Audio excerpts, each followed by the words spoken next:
अमितवा जी, बहुत बहुत स्वागत है आपका। कहाँ से नमस्ते बोल सर। रहे हैं सर, कौन सी स्टेट से बोल रहे सर हैं? मैं बंगाल से हूँ, वेस्ट बंगाल से। वेस्ट बंगाल से बहुत बहुत स्वागत है सर आपका। तो सबसे पहले मेरा तो प्रणाम स्वीकार कीजिए सर। प्रणाम सर, मेरा प्रणाम स्वीकार करो सर। आप हमारा, हमें तो देखते रहते हो आप सब जगह यूट्यूब नहीं पे, हम सर, देख रहे हैं आपको पहली आप तो बार। हम देख रहे हैं सर आपको पहली बार, आप तो हमें देखते रहते हो। और सर, सर स्टॉक मार्केट में कब से कर रहे हैं सर काम? मैं एक्चुअली मेरा डीमैट अकाउंट पहला खुला था 2010 में। तो मैंने अच्छा। पहले चालू ही किया कमोडिटी से। तो कुछ सीखा नहीं, हाथ पैर मारा और पहले भी चालू किया वो भी नेचुरल गैस। और पहले जो लगाया वो 2 दिन में पूरा कैपिटल साफ हो गया। चलो। फिर 2 महीने रेस्ट किया, 2-3 महीने फिर से आया। फिर मेटल में टेस्टिंग किया तो उसके बाद आया। फिर प्रॉफिट उसमें आया, लेकिन जो 2 महीने में है वो 2 दिन में चला गया। फिर मैं एक्चुअली प्रोफेशन में डॉक्टर हूँ, फिर बिजी रहता हूँ, फिर ट्रेडिंग वेडिंग छोड़ दिया। मैं अच्छा। फिर सोचा कि म्यूचुअल फंड सबसे अच्छा है, म्यूचुअल फंड में लगा देते हैं और हाँ वो हाँ हाँ अकाउंट ताकि ब्लॉक ना हो जाए, वो उस दो हाँ चार शेयर खरीद के रख देते थे। हाँ हाँ तो हाँ। वो चलता रहा। 2014 में उस टाइम म्यूचुअल फंड में भी एक ही साल में डबल करके कमाता था, तो डबल कर दिया म्यूचुअल फंड में। तो वो जो डबल हुआ उसका प्रॉफिट वाला पोर्शन डेट में रख देता था। तो ऐसे करके चलता था। लेकिन ट्रेडिंग का जो कीड़ा था, वो जब भी चार्ट देखता था मुझे एक अलग सी एनर्जी आता था। तो ये क्या है, तो मतलब फिर मैंने लेकिन चालू किया फंडामेंटल से, फंडामेंटल बुक पढ़ता था। तो सब कुछ सीखा फंडामेंटल, लेकिन प्रॉब्लम यही है, एक स्टॉक खरीद लिया, फंडामेंटल बहुत अच्छा है, सब कुछ सही है, लेकिन वो स्टॉक खड़ा हो गया। मैं बोला ये फंडामेंटल सही है लेकिन चलता क्यों नहीं है, तो इसके लिए शायद टेक्निकल करना पड़ेगा। फिर 2019 के एंड के टाइम पे तब आपका यूट्यूब चैनल में देखा। वो चैनल पहले इंटरव्यू होता था, वो साइकोलॉजी पढ़ा। तो उसको पूरा वीडियो तब से चल रहा था। तो मुझे सीखना, टेक्निकल सीखना है। तो अगर टेक्निकल सीखना है तो बेस्ट गुरु भी चुनना है। बहुत सारे इधर उधर है, लेकिन मुझे आपका जो बात करने का तरीका है उसमें से मुझे बहुत अच्छा लगा कि इतना अच्छा समझाते हैं और किसी के पास मेरा होगा नहीं, बनेगा ही नहीं। तो मैंने वो 2 साल वेट किया, ऑनलाइन आया टेक्निकल। उसके पहले आपका मास्टर ट्रेडर होता था, लेकिन आपने बोला टेक्निकल नहीं आता है तो मास्टर ट्रेडर में नहीं जाना है। तो मैंने पहले वो टेक्निकल के लिए वेट किया, टेक्निकल सीखा, वो हिट एंड ट्रायल किया। उसमें भी प्रॉफिट नहीं कमाया, उसमें भी लॉस नहीं हुआ लेकिन प्रॉफिट नहीं आया। फिर 2020 के एंड में कोलकाता का एमडी किया। तो अच्छा, उसके कोलकाता में बाद आया भी, था। हाँ कोलकाता में एमडी किया था। तो उसके बाद भी मैंने अब मुझे एक डाउट था, तो पता क्या, ठीक है मैं एक चीज जब तक मैं खुद वो प्रूव नहीं करता हूँ, मतलब वो हिट एंड ट्रायल करके अगर मैं खुद नहीं वो सक्सेस होता हूँ तो एप्रिसिएशन नहीं होता। लेकिन आज मुझे 2 साल बाद पता चल रहा है तो एमडी क्या चीज है। तो आप जो स्टॉक बताए थे उसमें से एक तो है वो जो शुगर से जुड़ा हुआ है, मुझे पता है स्मॉल कैप था। आज मुझे वो 4 गुना आप जब बताया, उसके घर में आते ही नेक्स्ट डे खरीदा था। उसके बाद तो क्रैश आया कोरोना की वजह से, मैंने और ऐड किया, मैंने और ऐड किया। और वो अभी से वो शायद एवरेज प्राइस मेरा 80 था और अभी चल रहा है शायद 350-400। तो वो फिर मैं खुद स्टडी किया, खुद और 2-4 कंपनी में लगाया। वो तो 5 गुना 6 गुना हो गया। वो एमटी अलग ही चीज है। मुझे अभी तज्जुब होता है वो एमटी क्या चीज है।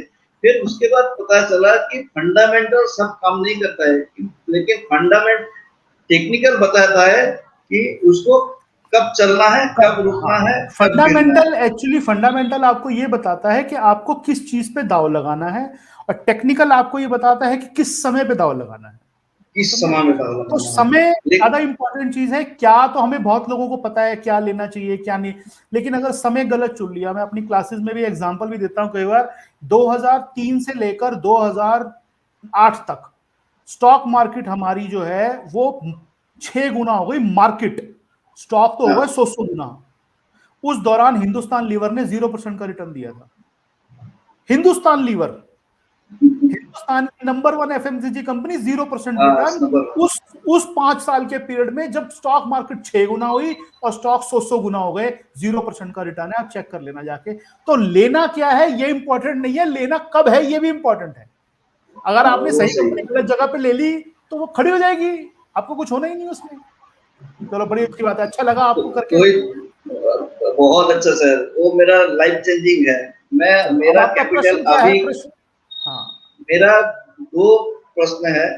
आपने अभी एसएमए में भी हूँ, एसएमए भी वो आपका कोर्स ज्वाइन किया हुआ है, तो आप अच्छा, बताए चलती हुई गाड़ी में चढ़ जाओ, तो कभी हाँ होता है कि जब गाड़ी चलना चालू होता है चढ़ जाता हूँ, फिर गिर जाता है वो।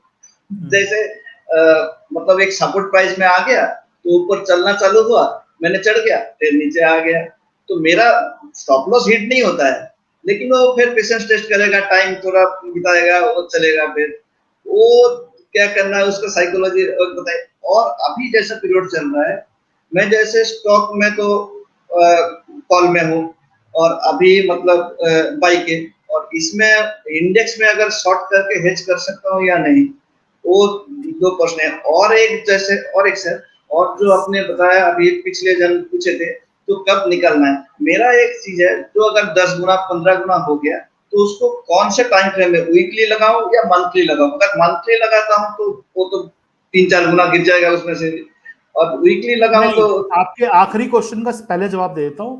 आपको हर समय अगर अपना जो भी स्टॉप लॉस लगाना है, कुछ भी करना है, उसमें टाइम फ्रेम डेली पे रखना है आपको, ठीक है।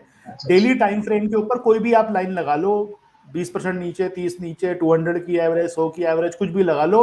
एक बार वहां पे निकलो, ऊपर आएगा फिर ले लो। तो आपके आखिरी क्वेश्चन का पहले आंसर दे दिया। अब आपका पहला प्रश्न जो था उसका आंसर दे देता हूं। क्या था, एक बार रिपीट करेंगे? थोड़ा सा मुझे हिंट देंगे, मैं भूल गया। पहले वो जो चलना चालू होता है हाँ, जो चलना स्टॉक, चालू होता है वो आपका क्वेश्चन ये है कि सर मैं चढ़ तो जाता हूं, लेकिन चढ़ता हूं जैसे ही वो एकदम से थोड़ी वॉलेटिलिटी कर देता है। फिर नीचे। सर अब प्रॉब्लम यहां पर ना, हमारे जो पहले सज्जन थे, सबसे पहले शायद उनसे भी यही बात हुई थी, विशाल जी थे शायद। प्रॉब्लम यहां पर यही आती है कि हमारे अंदर जो है ना, जैसे ही अगर हमने एक बार स्टार्ट किया, खोने का जो डर है ना, वो हमारे से बहुत सारी गलतियां करवाता है। और खोने का डर इसलिए ज्यादा हावी रहता है क्योंकि उस खोने को लेकर के हम कभी मेंटली प्रिपेयर नहीं थे पहले। आप लोग बातें तो, भाषणबाजी तो बहुत सारे कर रहे हो, सारे के सारे मैं देख रहा हूं, सारे बच्चे बहुत इंटेलिजेंट हो, लेकिन भाषणबाजी बहुत अच्छी कर रहे हो। लेकिन गलती एक हो रही है सबसे कहीं ना कहीं, कि पता है कि ये स्टॉक मैंने लिया है और मेरा ये स्टॉप लॉस है, ये पता है आपको, दिमाग में है आपके, लेकिन उसके लिए मेंटली प्रिपेयर नहीं हो आप। आप ये सोच रहे हो कि स्टॉप लॉस तो है, लेकिन कौन सा आना है, ये मन में ये चल रहा है कहीं ना कहीं कि मेरा स्टॉप लॉस तो ये है, लेकिन ये आना थोड़ी है। चार्ट तो इतना अच्छा है, बढ़िया है, फर्स्ट क्लास, ऊपर चल जाएगा, ऊपर आएगा थोड़ी। जब ये मान लिया कि आएगा नहीं, तो डर ज्यादा लगेगा। नहीं, स्टॉप मानना लॉस में है, तो सर मैं निकल जाता हूँ सर, नहीं नहीं लेकिन नहीं, मतलब मैं वो नहीं कह रहा, मैं वो नहीं कह रहा निकल जाता हूं। मैं कह रहा हूं आपका जो प्रश्न जुड़ा हुआ था वो ये था कि जब मैं चलती गाड़ी पे चढ़ता हूं, यानी कि कोई ब्रेकआउट हो गया, कोई एरिया क्रॉस हुआ, या कोई मेरे कोई चीज पे सिग्नल आया, मैं ऊपर चढ़ा, मेरे ऊपर चढ़ते वो गिर गया वापस, लेकिन जो उस एरिया, उस सेटअप के हिसाब से स्टॉप लॉस था वो नहीं कटा मेरा। नहीं करता। फिर डर किस चीज का है? इसका मतलब डर वही था कि आप उस चीज के लिए तैयार नहीं हो पहले। आपने अगर एक चीज बाहर निकली और आपने उस पर लिया, तो लेते ही सबसे पहली नजर जानी चाहिए कि नीचे कहां निकलना है मुझे, यहां निकलना है, क्या मैं इसके लिए प्रिपेयर हूं अभी? अगर ये अभी मुड़ गया यहां से तो, और नहीं, अगर आपको लगता है कि मैं प्रिपेयर नहीं हूं उस चीज के लिए, तो फिर एक काम करो, उस गाड़ी को, जिसको मैंने कहा है कि आप जब गाड़ी चालू हो जाए तो चढ़ो, तो उसको एक स्टेशन और पार करने दो, दूसरे स्टेशन पे चढ़ जाना फिर। लेकिन वहां पे एक प्रॉब्लम आती है कि अच्छा फिर मैं ऊपर ले लूंगा, फिर ये और नीचे आ गया तो दूसरा स्टेशन पे लेना ना, फिर और कंफर्म होने दो उसको। लेकिन हमको उसको, गाड़ी को चलते ही अगर चढ़ना है, तो चलते ही अगर चढ़ना है, तो वहां पे खतरा यह है कि वो गाड़ी उस समय मुड़ भी सकती है, या तो और कंफर्मेशन आने दो, थोड़ी सी 10% और ऊपर जाने दो उसको। क्योंकि आपका स्टॉप लॉस दोनों सूरत में वही 10% रहने वाला है। जिस दिन आप उस गाड़ी पे चढ़े, उसके नीचे कोई भी एरिया होगा आपका, वो ही स्टॉप लॉस होगा 8-10% का। वो स्टॉक 8-10% ऊपर चला गया, उसके बाद भी अगर आपका स्टॉप लॉस होगा तो वही एरिया होगा 8-10% का, फिर वो पहले वाला थोड़ी होगा, फिर वही एरिया होगा जहां से वो गाड़ी स्टार्ट हुई थी चलना, क्योंकि जहां से वो गाड़ी स्टार्ट हुई है चलना वहां से मुड़नी तो नहीं चाहिए नीचे। स्टॉप लॉस का परसेंटेज वही रहेगी। ये मत सोच लेना कि मैं ये कह रहा हूं कि पहले स्टॉप लॉस आपका जो भी है उसके बाद वो स्टॉप लॉस ज्यादा बढ़ जाएगा। नो, स्टॉप लॉस उतना ही रहेगा जितना पहले दिन था, उसके 8-10% ऊपर जाने का भी स्टॉप लॉस उतना ही रहेगा 10% का। लेकिन वहां पर एक साइकोलॉजिकल प्रॉब्लम आएगी कि मैं महंगा ले रहा हूं, कि मैं इस स्टॉक में नीचे ले सकता था लेकिन मैंने महंगा ले लिया। अब महंगा हमसे लिया नहीं जाता, जो स्टॉक 300 रुपए का मेरे हाथ में आ सकता था उसको मैं 330 में कैसे ले लूंगा, और 330 में लूंगा तो फिर जाने मेरे फिर भी 30 हैं। पहले 300 में लेता तब भी 30 जाते, 270 का स्टॉप लॉस था, 330 में लिया तो 300 का स्टॉप लॉस है, जाने अभी भी 30 है। लेकिन पहले वाले 30 देने में हमारा दिमाग तैयार रहता है, चल दे भी देंगे कोई बात नहीं। हाँ, सेकंड वाले अगले पे वाले, नहीं रहता। हाँ वहां पर साइकोलॉजिकल दिक्कत आती है, वहां पर दिक्कत आती है कि मैं महंगा क्यों लूं, अब तो ये बहुत महंगा हो गया। अब थोड़ी सी फिर वहां पर क्या आएगा पता है, अगर पहले छोड़ दिया कि थोड़ी सी करेक्शन आ जाएगी ना तब ले लूंगा, अब इतना चला हुआ है 10% करेक्शन तो करेगा, 10% करेक्शन उसमें जैसे नहीं आई, जैसे अभी कर रहा है, मेटल कर रहा है सर, हाँ वो तो उसमें खींच के नहीं ले जा आई, रहा है। उसमें नहीं आई तो वो ले गया ऊपर, वो ले गया ऊपर तो आप फिर रह गए, फिर आप लेफ्ट आउट फीलिंग हो जाएगी आप में, फिर आप कहोगे भाई ये तो दिक्कत हो गई, फिर दूसरे स्टॉक आपके सामने चलते रहेंगे, आपका ध्यान वहीं फंसा रहेगा उसी स्टॉक की तरफ, सारा ध्यान उस पर अटका रहेगा, आपकी स्क्रीन का बार बार निगाह वहां घूम के जाएगी, वो स्टॉक आपके पास नहीं भी होगा, आप रोज उसका चार्ट खोल खोल के चेक करोगे आज कितना चल गया।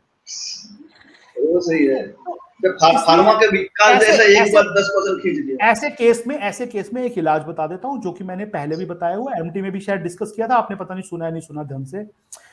ऐसे केस में जब आपको लगे गाड़ी स्टार्ट हुई है और आपका स्टॉप लॉस है एक, वहां पर पूरी क्वांटिटी मत लो कभी भी, वहां पर अपनी क्वांटिटी को 30%, 35%, 25%, कोई भी ऐसी क्वांटिटी, 100 रुपए का माल लेना है, 35 रुपए का माल ले लिया, टेस्टिंग ट्रेड करके डाल दिया और छोड़ दो उसको, उसको देखो क्या हो रहा है, उसको कहते हैं टेस्ट द वाटर, पानी को टेस्ट करना है कितना गर्म है ठंडा है। इतना ऊपर जाए 30%, प्रेशर को। 35%, हाँ 35% माल वहां डाल दो और छोड़ दो। हमारी आदत पता क्या होती है, अरे यार ले लेना यार सारा, क्या हो गया, क्या फर्क पड़ता है, डाल सौदा, गया देख ऊपर 10% ऊपर, 15 ऊपर, ले ले, फिर वहां पे फिर आ जाएगा कि गिर रहा है ये। 35% माल लो और 35% माल लेने का छोड़ दो उसको। वो जब एरिया छोड़ दिया आपने, फिर उसको देखो उसका व्यवहार क्या है, उसकी बॉडी लैंग्वेज कैसी चल रही है, वो अपना जैसे आपने सोचा था आपके हिसाब से चल रहा है, नहीं चल रहा, चल रहा है और 35 ऐड कर दो, फिर चल रहा है 35 और ऐड कर दो। उसके अंदर जितनी कंफर्टेबल फीलिंग आएगी ना, मैं आपको बता नहीं सकता अमितवा जी, आप करके देखना कभी, पार्ट में लो और पार्ट में बाहर निकलो। और वो भी तो पैसा आएगा, पिछले वाले जो उठा है उसमें से प्रॉफिट से ही तो आएगा। अब देखो यहाँ पैसे की डिस्कशन तो होनी थी कि आप कहाँ से लाओगे, देखो ये बात करोगे तो ये नहीं नहीं दिक्कत सर, हो थोड़ा जाएगी। स्टॉक अगर लिया, मैंने 10% हाँ ऊपर गया, तो हाँ वो 10% भी तो उसमें ही डाल दिया, वो भी तो उसमें ही नहीं आएगा। समझा, नहीं समझा नहीं मैं मतलब अगर स्टॉक एक प्राइस में लिया, 10% ऊपर और ऐड किया, तो 10% जो आया वो भी तो उसमें ही चला, उसमें ही गया, तो प्रॉफिट तो मतलब अलग से तो हाँ तो कैपिटल उसमें लाना नहीं पड़ा। अलग से कैपिटल लाना ही पड़ेगा, कहाँ से नहीं, कैपिटल तो पहले दिन अगर नहीं, लगाओगे तो कैपिटल सारा कम, अगर अगर 10% चला गया, तो अगर 50% मैंने अभी लिया, तो अगर बाहर से और 50 तो नहीं लाना है, प्रॉफिट जो हुआ है उसमें से भी तो उसमें डाल सकता हूँ। उसमें से कैसे डाल दोगे उसके अंदर, समझा नहीं मैं, उसमें से कैसे डाल दोगे उसके अंदर।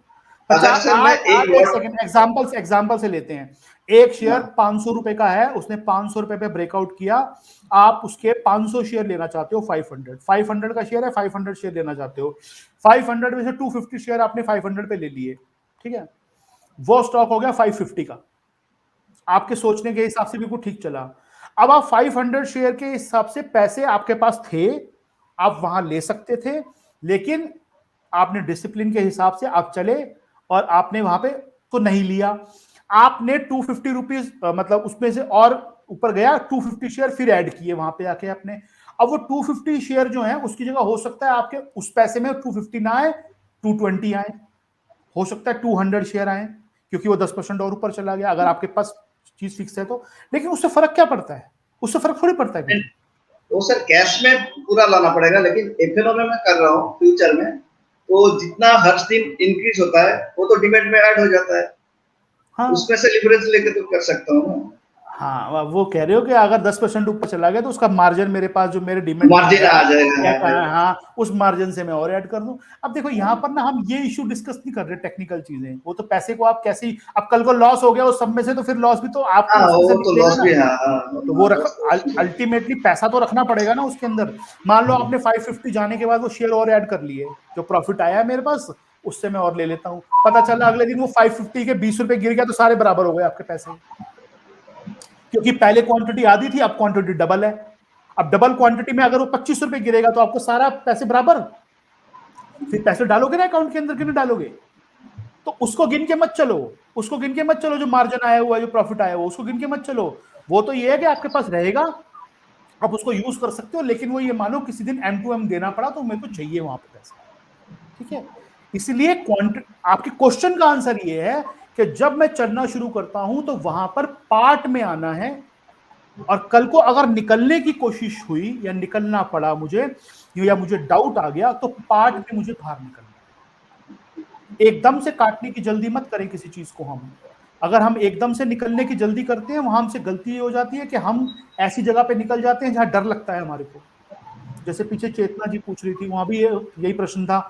पार्ट में निकलो ना, 500 शेयर पड़े हैं एक चीज के, मेरे को लग गया बहुत बढ़ गया, 200 काट दो, टेंशन एकदम से आधी हो जाएगी आपकी, और प्रॉफिट भी दिखेगा सामने, रात को मजा भी आएगा देख के, देखो मैंने प्रॉफिट बुक कर दिया। 300 पड़े रहने दो, उस 300 पर राइड करते जाओ, चलता रहे ऊपर तो ठीक है, नहीं चलता रहे तो वापस आए नीचे काट देना। तो पार्ट में लेना है, पार्ट में बेचना है, पहला आंसर।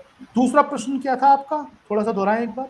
दूसरा, अभी इस पीरियड में जैसे मैं इंडेक्स में शॉर्ट और स्टॉक में लॉन्ग नहीं ऐसे नहीं कर नहीं सकता हूँ नहीं, डेली? वो नहीं कर सकते आप। इंडेक्स में शॉर्ट और वैसे लॉन्ग करके अगर आप काम करेंगे तो उसके अंदर प्रॉब्लम ये आएगी, क्योंकि इंडेक्स गिरेगा नहीं ज्यादा और स्टॉक गिर जाएंगे ज्यादा, तो आप दोनों तरफ मरोगे, यहां भी मरोगे वहां भी मरोगे। क्योंकि इंडेक्स के अंदर करेक्शन जो है वो ज्यादा नहीं आती कंपैरेटिवली, ऐसे केसेस के अंदर जहां पर साइडवेज करेक्शन हो रही हो। जैसे मैंने पीछे यूट्यूब पे भी आया था, मैंने शेयर किया कि अभी ये साइडवेज करेक्शन है, टाइम वाइज करेक्शन, और प्राइस वाइज करेक्शन ज्यादा होने की संभावना लग भी नहीं रही। अब होने को क्या होता है वो मुझे नहीं पता, लेकिन लग नहीं रही। तो अब अगर आप उस करेक्शन में हो जो साइडवेज करेक्शन है, तो इंडेक्स तो टूटेगा नहीं आपका, और हेज कर रखा है आपने जिसके सामने, वो टूटता रहेगा। तो उसमें वो केस नहीं चलता। उस केस में ये है कि आपको स्टॉक के अंदर अगर हेज करना है तो स्टॉक की कोई ऑप्शन या पुट वगैरह लेके रखो, प्योर बिल्कुल प्योरली बाय करनी है, उसमें कोई हेजिंग वेजिंग नहीं बनानी, प्योरली बाय करो उसको। इंश्योरेंस कॉस्ट मानो कि हाँ भाई मेरी इंश्योरेंस दे दी मैंने, और थोड़ी सी दूर की लो, बिल्कुल पास की ले लोगे तो महंगी आएगी ज्यादा। उतना रिस्क तो लेने को तैयार रहो ना, 2-4% का रिस्क तो लेने को तैयार रहो, नहीं, उससे दो ज्यादा परसेंट क्या, 5-6% भी ले सकते, है। 6-7% भी ले सकता हूँ, उसमें कोई प्रॉब्लम नहीं मतलब है। 6-7% के बाद वाला कोई स्ट्राइक प्राइस हो, उसके अंदर पोजीशन बना लो, उसके अंदर इजी रहेगा आपको। वहां पर छोटी सी कॉस्ट जाएगी, इंश्योरेंस कॉस्ट है, भाई मैं इससे नीचे नहीं देख पाऊंगा इसको, बस बात खत्म हो। ठीक है सर, तो इंडेक्स को नहीं करना, इंडेक्स में बहुत दिक्कत आएगी इस समय। समझ आ गई।